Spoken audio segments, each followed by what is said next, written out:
오늘의 사연을 시작합니다. 안녕하세요. 저는 천안에서 장사를 하고 있는 30대 남자입니다. 아내와 어렸을 때부터 알고 지낸 사이이고 연애 기간도 길었기 때문에 제가 아내를 전부 다 알고 있다고 생각했습니다. 하지만 저 혼자만의 착각이었습니다. 아내는 제 친구가 운영하고 있는 회사에서 일을 하고 있습니다. 아마 아내도 회사 사장이 제 친구라는 것을 알았을 거라고 생각하는데 무슨 자신감인 것인지 아니면 그렇게 그 남자가 좋았던 것인지 회사 동료랑 바람이 났습니다. 친구에게 그 사실을 들었을 때 그럴 리가 없다며 아니라고 생각했고 친구의 말은 믿지도 않았습니다. 그런데 친구와 같이 친구 회사에서 지난 CCTV의 영상도 보고 사무실에서 실시간으로 둘이서 손도 잡고 자연스럽게 스킨십도 하고 직원들 몰래 수위 높은 터치를 주고받는 것을 보면서 저는 하늘이 무너져 내리는 것 같았습니다. 당장이라도 사무실로 뛰쳐나가서 그 두 인간들을 아작내고 싶었지만 차마 친구 회사에서 그럴 수가 없었습니다. 아무 잘못도 없는 친구는 연실 저에게 사과를 하면서 너무 미안해하는데 오히려 제가 더 미안했습니다.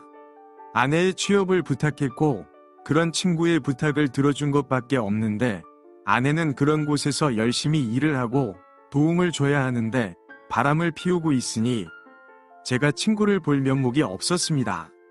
친구의 도움으로 CCTV 영상들을 받았고 어느 정도 시간이 지나서 저도 친구도 진정이 된 후에 아내를 저희가 있는 사장실로 불렸습니다.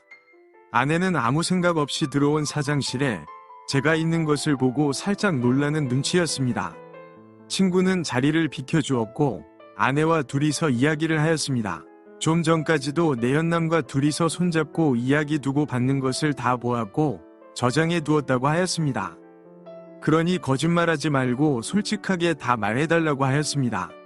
아내는 다 알았다니 더 이상 할 말이 없다며 저에게 구구절절 변명하고 싶지도 않고 깔끔하게 이혼해 주었으면 좋겠다고 하였습니다.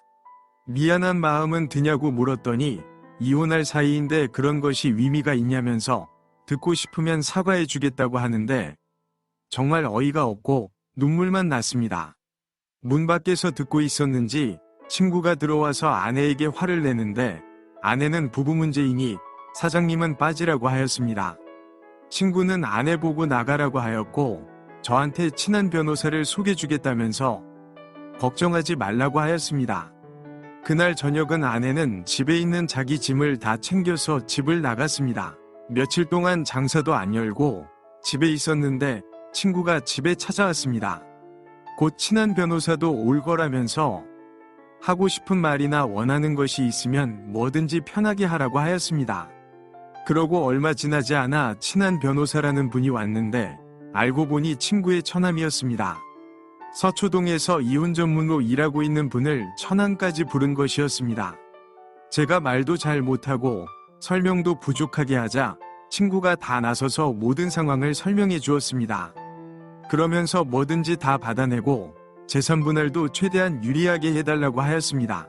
그렇게 아내가 바람 피운 것을 알게 된 날 아내에게 이혼을 요구받았고 그날 저녁에 아내는 짐을 싸서 집을 나갔습니다. 그리고 2일 만에 변호사를 만나서 이혼 준비를 시작했습니다. 회사에서 바람 피운 것을 걸린 이후에도 아내와 그 내연남은 출근을 하였고 여전히 친구 회사에서 대놓고 보란 듯이 연애행각을 벌이고 있었습니다. 결국 몇 개월 뒤에 저와 아내는 이혼을 하였고 아내에게 위자료 안 받는 대신 재산은 제가 다 가지기로 하였습니다. 그리고 그 내연남에게는 상간남 소송을 진행해서 위자료를 받았습니다. 모든 재판이 결정이 나자 친구 녀석은 아내와 내연남 직원을 근무태만 및 행실을 문제 삼아서 해고를 시켰습니다. 해고를 당하고 나가면서 퇴직금이나 늦지 않게 보내달라면서 당당하게 나갔다고 하였습니다. 친구도 이런 경우는 처음이라면서 엄청 황당하였습니다. 그런데 친구가 저한테 혹시 아내의 배를 봤냐고 하면서 법원에서도 퇴사하는 마지막 날에도 아내의 배가 평소보다 좀 나온 것 같다는 느꼈는데 혹시 임신한 거 아니냐고 물었습니다. 아내가 조금만 먹어도 살이 잘 찌는 타입이라서 이혼도 할 것이고 집에서도 나왔으니 둘이서 속도 후련하겠다 밤에 같이 즐겁게 술도 마시고 파티를 해서 살이 찐 것 같다고 하였습니다. 그렇게 아내를 잊고 열심히 장사를 하면서 살아가고 있었습니다. 친구가 사람은 사람으로 있는 거라며 중간중간 여러 명의 여자를 소개해 주었고 그 중에 한 분과 마음이 맞아서 조금씩 서로를 알아가고 있는 중이었습니다. 그런데 아내가 갑자기 밤늦게 집에 찾아왔습니다. 이혼한 후에 현관문 비밀번호를 바꿔야 된다는 생각을 못하고 있었는데 갑자기 현관문 비밀번호를 누르고 아내가 갓난아이를 데리고 들어오는 것이었습니다. 왜 들어오냐며 당장 나가라고 하였지만 잠깐만 자기 이야기를 들어보라고 하였습니다. 바람을 걸리기 전까지 아내와 저도 부부관계를 가졌고 당연히 내연남하고도 아내는 관계를 가졌다고 하였습니다. 그리고 아내 친구들과 간 나이트에서 만난 남자하고도 몇 번 관계를 가졌다고 하였습니다. 너의 문란한 밤생활 이야기는 듣고 싶지 않다고 하자 일단 더 들어보라고 하였습니다. 저와 이혼을 한 후에 내연남과 같이 살면서 임신한 것을 알았고 당연히 가장 많이 관계를 한 내연남의 아이일 거라고 생각해서 내연남에게 내연남의 아이라고 말을 했다고 하였습니다. 그렇게 아이를 낳았고 몇 개월을 같이 키웠는데 내연남과 혼인신고하기 전에 내연남의 부모님이 친자검사를 해보자고 했답니다. 그래서 확인했더니 내연남의 친자식이 아닌 것으로 나왔고 내연남은 이해할 수 있다며 괜찮다고 하였지만 내연남 부모님의 완강한 반대로 결국 내연남과 끝이 나고 집에서 쫓겨났다고 하였습니다. 그러면서 왠지 제 아이일 것 같다며 지난 일은 잊고 다시 잘 지내보자고 하였습니다. 저는 말 같지도 않은 소리 하지 말라며 그 아이가 제 아이라는 법도 없고 설사 제 아이라고 해도 다시 잘 지내볼 생각이 없다고 하였습니다. 그러면 제발 아이라도 받아달라고 하는데 절대 안 된다고 하였습니다. 없는 아이라고 생각하며 살 테니 당장 나가라고 하였습니다. 하지만 아이를 내보내고 나니 마음이 너무 불편해서 살 수가 없었습니다. 결국 아내와 아이를 집으로 불렸고 며칠을 같이 지내면서 저도 아내 몰래 친자검사를 진행하였습니다. 그런데 다행인 건지 하늘이 도와주신 건지 그 아이는 제 아이가 아니었습니다. 그래도 며칠 같이 보낸 정이 있어서 돈 500만 원을 주면서 잘 살라고 하였습니다. 친구는 500만 원씩이나 아내한테 왜 줬냐면서 난리를 피웠지만 그래도 제 인생의 절반 가까이 같이 지내온 아내와 아내의 아이에게 그냥 친구로서 주고 싶었습니다.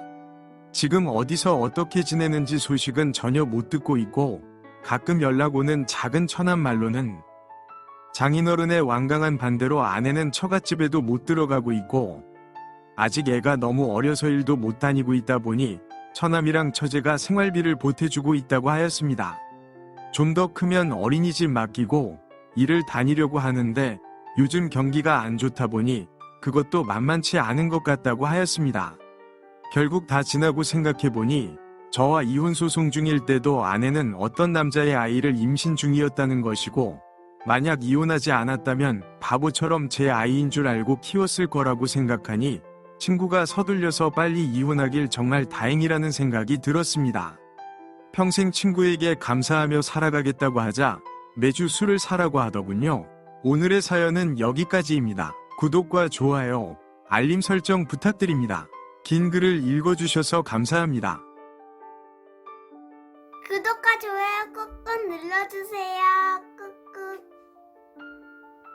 알림 설정도 꾹꾹 눌러주세요.